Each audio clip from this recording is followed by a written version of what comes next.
ഗുരുദാസയെ കൊന്നു. ആര്? എപ്പോ? ഇന്നലെ രാത്രി. ആരാണെന്നറിയില്ല, വെട്ടിയാ കൊന്നത്. അബു കണ്ടോ? ഇല്ല, അവിടെ പോലീസും ആൾക്കൂട്ടവും ആകെ ബഹളവും. ഇനി അതിന്റെയൊക്കെ പുറകെ നിങ്ങളൊന്നും പോയി ചാടല്ലേ. ആദ്യമായിട്ടാണ് അബു ഒരു മരണവാർത്ത കേട്ട് ആശ്വസിക്കുന്നത്. വിഷ്ണു, വിഷ്ണു, ഗുരുദാസയെ കൊന്നടാ. ഗുരുവിനെ കൊന്നെന്ന് ആരോ വെട്ടിക്കൊന്നു. നിനക്കെന്താ സുഖമില്ലേ?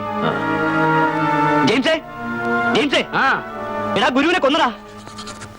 എന്തിന്? എന്തിനെന്നോ? എന്തിന്? നിന്നോടൊക്കെ ഒരു കാര്യം പറയാൻ വന്ന എന്നെ പറഞ്ഞാ മതിയല്ലോ. കൊന്നയാളിനെ പിടികിട്ടിയില്ലളിയാ. ആരാണോ എന്തോ? ഞാനോ മറ്റോ ആയിരിക്കും. തമാശിച്ച് തമാശിച്ച് പോലീസ് ചോദിക്കുമ്പോൾ ഇത് തന്നെ പറയണം. മന്നവാ, ഗുരുദാത എങ്ങനെ കൊന്നെന്നാ പറഞ്ഞത്? കൊന്നതല്ല, ചത്തതാ. എങ്ങനെ? അരയടി വെള്ളത്തിൽ മുങ്ങിച്ചത്ത്. തന്നെ? പോടെ, ചേക്ക് നീന്താ അറിഞ്ഞൂടെ? ഓ പൊട്ടൻ. ഓ, ഇന്ന് മുതൽ ചേച്ചിക്ക് നല്ല കാലമാ അല്ലേ മന്നവാ? അയ്യോ തെറ്റി, പോലീസ് കാലമാ.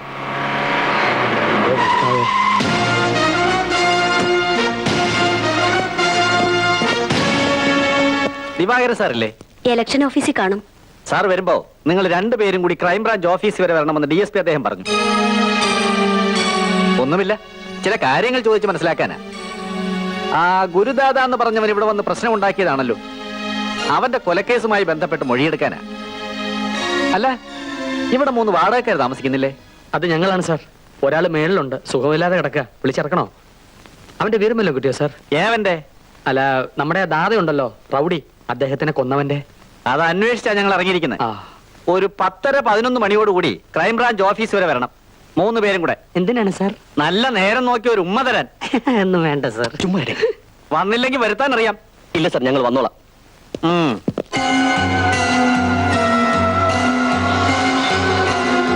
ഒന്നുമില്ല, പോലീസിന്റെ ഒരു പതിവ് അന്വേഷണം. പോലീസുകാരെ തല്ലുവല്ലോ ചെയ്യോ ഏട്ടാ? അയ്യേ, ഞാൻ പറഞ്ഞിട്ടുണ്ട്, നിങ്ങൾ അവർ ചോദിക്കുന്ന ചോദ്യങ്ങൾക്ക് മറുപടി പറയുക. ഞാൻ നിൽക്കണോ? വേണ്ട വേണ്ട. ഹലോ, നിങ്ങളെ 3 പേരെ അകത്തേക്ക് വിളിക്കുന്നു. ഞാൻ വെളിയിൽ നിൽക്കാം. നീ കൂടാ.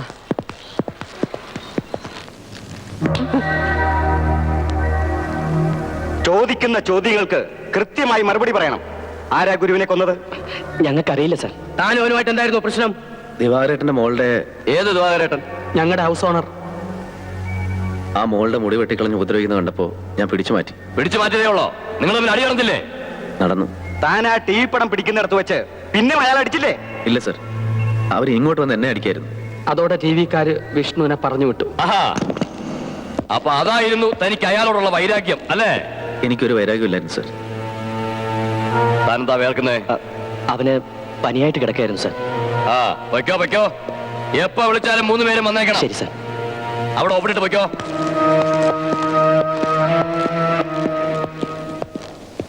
കുഞ്ഞേ, വീട്ടിൽ നിന്ന് ഇറക്കി വിട്ടാ പിന്നെ എന്തോ ചെയ്യും? ഞാൻ എവിടെയും കൂട്ടി ഇങ്ങി ഇറങ്ങി. എന്നാലും സ്വന്തം ആങ്ങളെ ഇങ്ങനെ ചെയ്തല്ലോ ചേച്ചി. അവരെയൊക്കെ എന്തിനാ പറയുന്നത്? ഇങ്ങനൊക്കെ ഇവിടെ വന്നിരിക്കാനാ വിധി. ജപ്തിയാണെന്നും വീട്ടിൽ നിന്ന് ഇറക്കി വിടുമെന്നും എല്ലാ വിവരവും കാണിച്ച് നേരത്തെ ഞാൻ അവന് എഴുതിയിരുന്നതാ. ഒരു മറുപടി അയക്കണമല്ലോ. ജോലി ശരിയാവാത്തത് കൊണ്ടാ ചേച്ചി.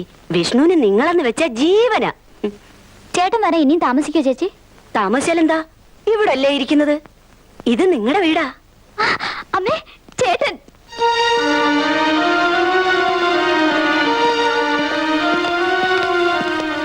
എന്താ പെട്ടെന്ന്? എന്താ അമ്മേ പെട്ടെന്നോ? ഇറക്കി വിട്ടു. എങ്ങോട്ട് പോകൂടാ ഞാൻ എവിടെയും കൊണ്ട്? എന്തെങ്കിലും ഒരു വിചാരം നിനക്ക് ഞങ്ങളെ പറ്റി ഉണ്ടായിരുന്നെങ്കിൽ. അമ്മേ, ഇങ്ങനൊരു ഗതിയായി പോയല്ലോ ദൈവമേ.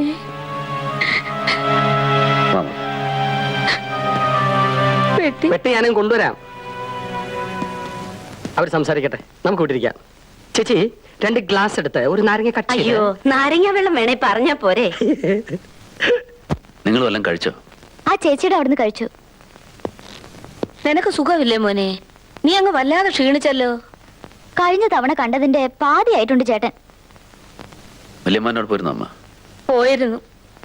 പോകാൻ പാടില്ലായിരുന്നെന്ന് ഇപ്പൊ തോന്നുന്നു. വീട്ടിൽ നിന്ന് ഇറങ്ങേണ്ടി വന്നപ്പോ ഞാൻ കരഞ്ഞില്ല ചേട്ടാ. വല്യമ്മാവൻ കണ്ട ഭാവം പോലും കാണിച്ചില്ല.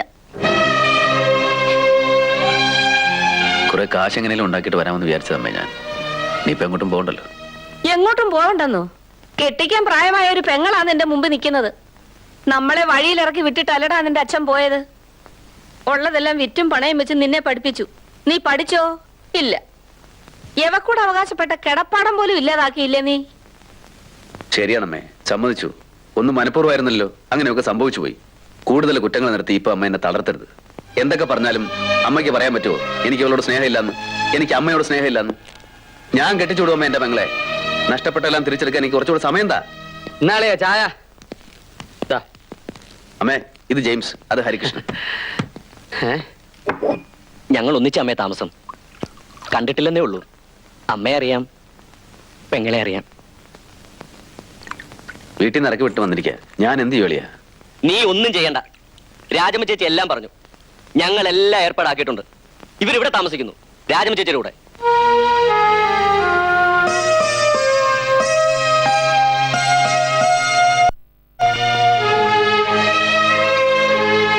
അളിയാ, അളിയാ, അളിയാ,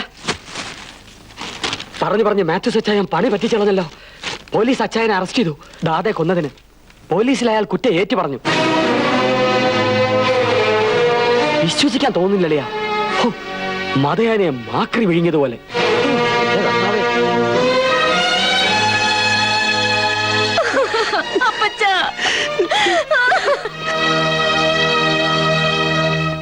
തെരുവിലെ ഏറ്റവും വലിയ അഗ്രഹാരം.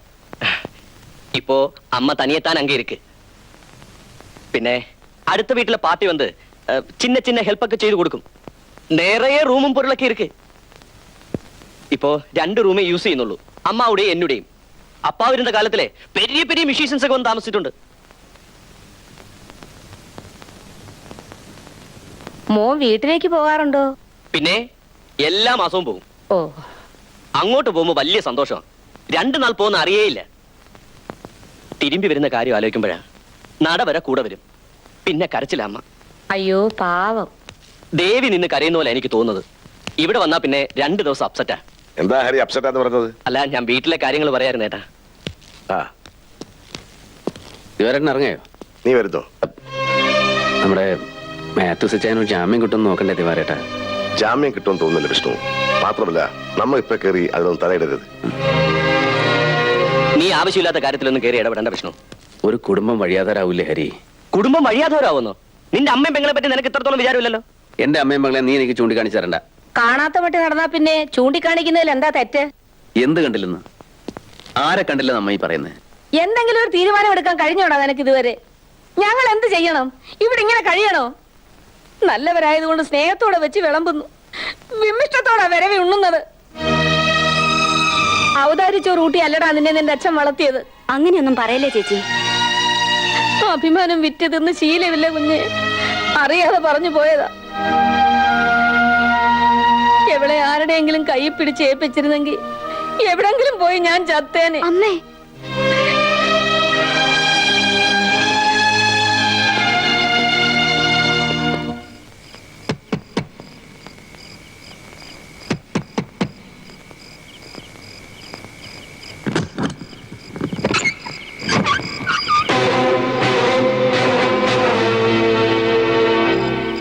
ആരും ഇല്ലെന്നോർത്ത് വിഷമിക്കാതിരിക്കാൻ വേണ്ടി വന്നതാ. ഞാൻ എന്തെങ്കിലും ചെയ്യേണ്ടതുണ്ടോ?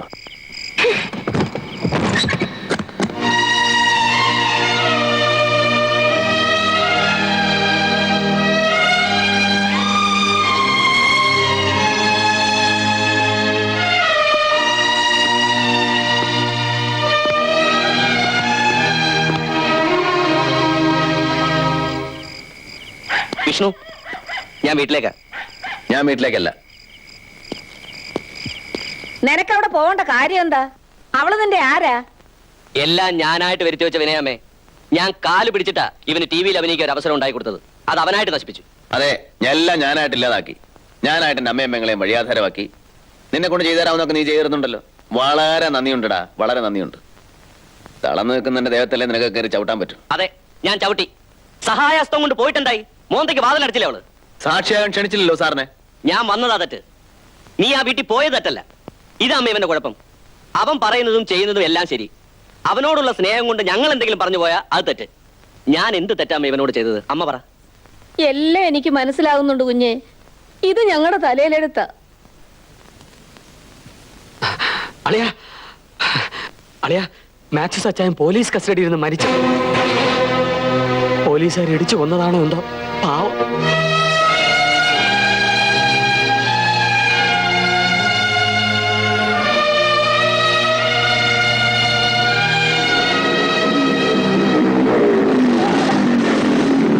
നിർത്തടാ. ഇറങ്ങ് ഗ്ലാസ് വന്നാതെ. ഈ ശവ ഇവിടെ ഇട്ട് പെട്രോൾ വെച്ച് കത്തിക്കും. ഞങ്ങളുടെ ഗുരുവിനെ കൊന്നവനായവൻ. തടുക്കാൻ ധൈര്യം ഉണ്ടെങ്കിൽ തടുക്കടാ. ചൂട്ട് കരിച്ചളയും ഞങ്ങള്. തന്തയ്ക്ക് പറഞ്ഞവരാരുണ്ടാ ഇവിടെ?